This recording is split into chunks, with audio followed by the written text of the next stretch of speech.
Hi students, welcome to my channel learn with Revathi. നമുക്കിന്ന് ഗണിത ആശയ രൂപീകരണത്തിൻ്റെ 4 പ്രധാന ഘട്ടങ്ങൾ നോക്കാം. ELPS എന്ന് നമുക്ക് പഠിച്ചു വയ്ക്കാമല്ലേ ഷോർട്ടായിട്ട്. ELPS ഇത് റിപ്പീറ്റഡ് ആയിട്ട് മെയിൻ എക്സാമിന് ചോദിക്കുന്ന ഒരു ചോദ്യമാണ്. എന്ന് പറഞ്ഞാൽ എന്താണ്? എക്സ്പീരിയൻസ് വിത്ത് ഫിസിക്കൽ ഒബ്ജക്ട്സ് ആണല്ലേ. അനുഭവത്തിലൂടെ കുട്ടി പഠിക്കുന്നു. ഒബ്ജക്ട്സിലൂടെ കുറേ ഒബ്ജക്ട്സ് ഉപയോഗിച്ച് നമ്മൾ പറഞ്ഞിരുന്നു മൂർത്തമായ രീതിയിൽ കുട്ടിയെ പഠിപ്പിക്കുന്നു. അമൂർത്തമാണ് ഗണിതം, പക്ഷെ മൂർത്തമായ രീതിയിൽ പഠിപ്പിക്കുന്നു. അവിടെ നമ്മൾ പിക്ചേഴ്സ്, ഒബ്ജക്ട്സ് ഒക്കെ യൂസ് ചെയ്യുന്നുണ്ട്. അപ്പോൾ എക്സ്പീരിയൻസ് വിത്ത് ഫിസിക്കൽ ഒബ്ജക്ട്സ് ആണ് എന്ന് പറയുന്നത്. ഭൗതിക വസ്തുക്കളുമായുള്ള അനുഭവം, ഭൗതിക വസ്തുക്കൾ അല്ലെങ്കിൽ മൂർത്തമായ സന്ദർഭങ്ങൾ ഉപയോഗിച്ച് അനുഭവം സൃഷ്ടിക്കൽ, അതാണ് ഭൗതിക വസ്തുക്കളുമായുള്ള അനുഭവം അല്ലേ. ഭൗതിക വസ്തുക്കൾ, ഒബ്ജക്ട്സ് ഒക്കെ നമ്മൾ യൂസ് ചെയ്യുന്നത്. ഭൗതിക വസ്തുക്കൾ അല്ലെങ്കിൽ മൂർത്തമായ സന്ദർഭങ്ങൾ ഉപയോഗിച്ച് അനുഭവം സൃഷ്ടിക്കൽ. വസ്തുക്കൾ, ഉപകരണങ്ങൾ, പരീക്ഷണങ്ങൾ, പ്രവർത്തനങ്ങൾ എന്നിവ ഇതിനായി ഉപയോഗപ്പെടുത്തുന്നു. നമ്മളിപ്പോൾ വസ്തുക്കളിലൂടെ പഠിപ്പിക്കും, അല്ലെങ്കിൽ ഉപകരണങ്ങൾ ഉപയോഗിക്കും, അല്ലെങ്കിൽ പരീക്ഷണങ്ങളായിരിക്കും, അല്ലെങ്കിൽ ആക്ടിവിറ്റീസ് കൊടുക്കും അല്ലേ. ഇതെല്ലാം എക്സ്പീരിയൻസ്ഡ് ആയിട്ടുള്ള ഒരു ലേണിങ്ങിന് ഉപയോഗിക്കുന്ന മെത്തേഡ്സ് ആണ് അല്ലേ. നമ്മൾ ചിലപ്പോൾ ക്യൂബുകൾ ഉപയോഗിക്കുന്നു, അല്ലെങ്കിൽ ഷേപ്സ്, റെക്റ്റാങ്കിള്, അതുപോലെ സ്ക്വയർ, ഇതുപോലെയുള്ള ഷേപ്സ് ഒക്കെ യൂസ് ചെയ്തിട്ട് അത്തരത്തിലുള്ള ഒബ്ജക്ട്സ് യൂസ് ചെയ്ത് കുട്ടികളെ പഠിപ്പിക്കുന്നുണ്ട്. ഇതൊക്കെ എന്താണ്? മൂർത്തമായ അനുഭവമാണ് സൃഷ്ടിക്കുന്നത്. മൂർത്തമായ ഒന്നിൽ നിന്ന് അമൂർത്തതയിലേക്ക് കൊണ്ടുപോകുന്നത്. അതാണ് ഈ എക്സ്പീരിയൻസ് വിത്ത് ഫിസിക്കൽ ഒബ്ജക്ട്സ് എന്ന് പറഞ്ഞാൽ. എന്താണ്? നമ്മൾ എക്സ്പീരിയൻസിലൂടെ, അനുഭവത്തിലൂടെ കുട്ടിയെ പഠിപ്പിക്കുന്നു. അവിടെ നമ്മൾ വസ്തുക്കൾ യൂസ് ചെയ്യും, അല്ലെങ്കിൽ ഉപകരണങ്ങൾ യൂസ് ചെയ്യും. പരീക്ഷണങ്ങളിലൂടെ ആയിരിക്കും പഠിപ്പിക്കുന്നത്. ചിലപ്പോൾ പ്രവർത്തനങ്ങൾ, ആക്ടിവിറ്റീസ് ആയിരിക്കും കൊടുക്കുന്നത്. ഈ രീതിയിലൊക്കെ ഗണിതം പഠിപ്പിച്ചെടുക്കുന്നതാണ് എക്സ്പീരിയൻസ് വിത്ത് ഫിസിക്കൽ ഒബ്ജക്ട്സ് എന്ന് പറയുന്നത്. ആദ്യത്തെ ഘട്ടം എന്ന് പറയുന്നത്. നെക്സ്റ്റ് ലാംഗ്വേജിലേക്ക് എത്തി അല്ലേ. Language spoken that describes the experience ആണ്. ആ അനുഭവത്തെ വിവരിക്കുന്ന ഭാഷ. കുട്ടിയുടെ സ്വന്തമായ ഭാഷയിൽ കുട്ടി, സംസാര ഭാഷയിൽ കുട്ടി ലഭിച്ച അനുഭവത്തെ വിവരിക്കുന്ന ഘട്ടമാണിത്. നേടിയ അനുഭവങ്ങളെ പഠിക്കാൻ സ്വയം വിശദീകരിക്കുകയും അല്ലെ. കുട്ടിക്ക് ലഭിച്ച ആ ഒരു അനുഭവത്തെ കുട്ടി സ്വയം വിശദീകരിക്കും. ഇങ്ങനെയൊക്കെയാണ്, ഞാൻ ഇതൊക്കെ ചെയ്തു, ഇത് കൂട്ടുമ്പോൾ ഇങ്ങനെ കിട്ടി. സ്വന്തമായിട്ട് അവൻ അവൻ്റെ അറിവിനെ, അനുഭവത്തെ സ്വയം വിശദീകരിക്കുകയും അധ്യാപിക വ്യത്യസ്ത രീതിയിൽ വ്യാഖ്യാനിക്കാൻ അവസരം സൃഷ്ടിക്കുകയും ചെയ്യുമ്പോൾ ഭാഷ എന്ന 2ാം ഘട്ടം പൂർണ്ണമാകുന്നു. എക്സ്പീരിയൻസ്ഡ് ആയിട്ട് അല്ലെങ്കിൽ അനുഭവത്തിലൂടെ പഠിക്കാൻ മാത്രം സമയം കൊടുത്താൽ പോരാ ഒരു അധ്യാപിക അല്ലെ. അതിലൂടെ അവൻ്റെ ലാംഗ്വേജ് കൂടി ഇംപ്രൂവ് ചെയ്യേണ്ടതുണ്ട്.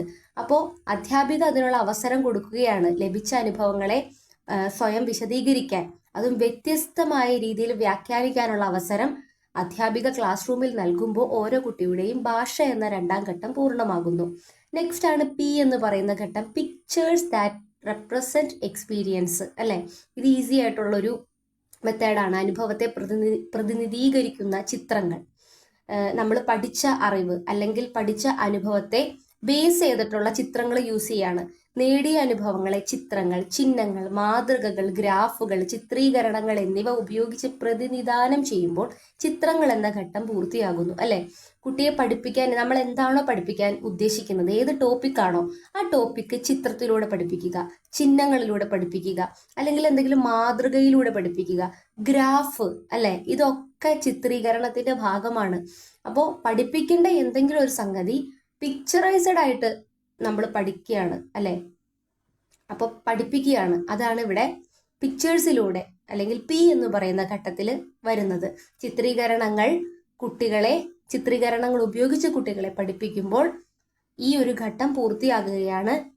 ഇതിലൂടെ കുട്ടിക്ക് ഒരുപാട് ഗുണങ്ങളുണ്ടല്ലേ. പെട്ടെന്ന് മനസ്സിലാക്കാൻ, താല്പര്യം ജനിക്കാൻ, അതുപോലെ തന്നെ ഇൻട്രസ്റ്റഡ് ആയിട്ട് ഇരിക്കുന്നതോടൊപ്പം തന്നെ പെട്ടെന്ന് മൈൻഡിലേക്ക് കാര്യങ്ങൾ ഉൾക്കൊണ്ടു പഠിക്കും.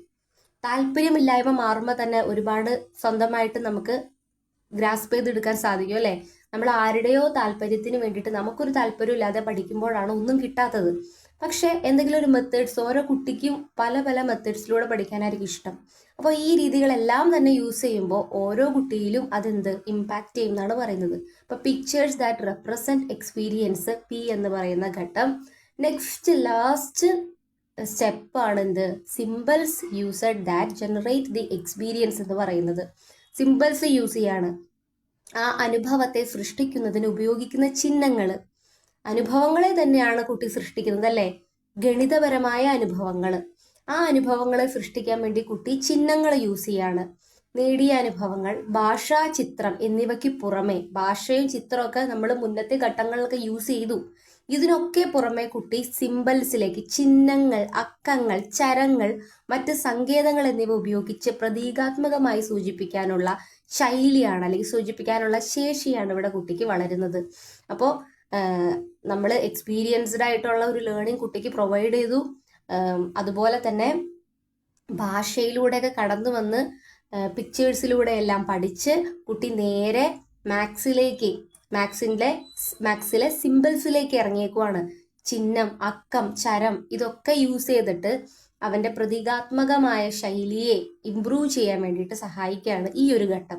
അപ്പോൾ ഇത്രയും ഘട്ടങ്ങളാണ് ഗണിതാശയ രൂപീകരണ ഘട്ടങ്ങൾ എന്ന് പറയുന്നത്. ഗണിതാശയ രൂപീകരണത്തിന്റെ പ്രധാനപ്പെട്ട 4 ഘട്ടങ്ങൾ.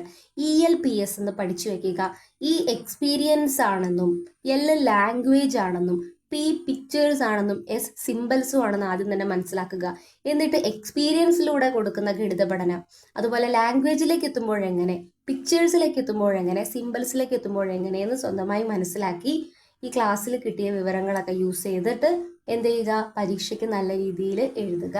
അപ്പോൾ ഈ ഒരു ക്വസ്റ്റ്യൻ റിപ്പീറ്റഡ് ആയിട്ട് വരുന്നതാണ്. റിപ്പീറ്റഡ് ആയിട്ട് വരുന്ന കുറച്ച് ക്വസ്റ്റ്യൻസ് ഞാൻ സെലക്ട് ചെയ്ത് വെച്ചിട്ടുണ്ട്. അപ്പോൾ അതിൻ്റെയൊക്കെ ക്ലാസ്സുകൾ അടുത്തടുത്ത ദിവസങ്ങളിലായിട്ട് എന്തായാലും ഇടാം.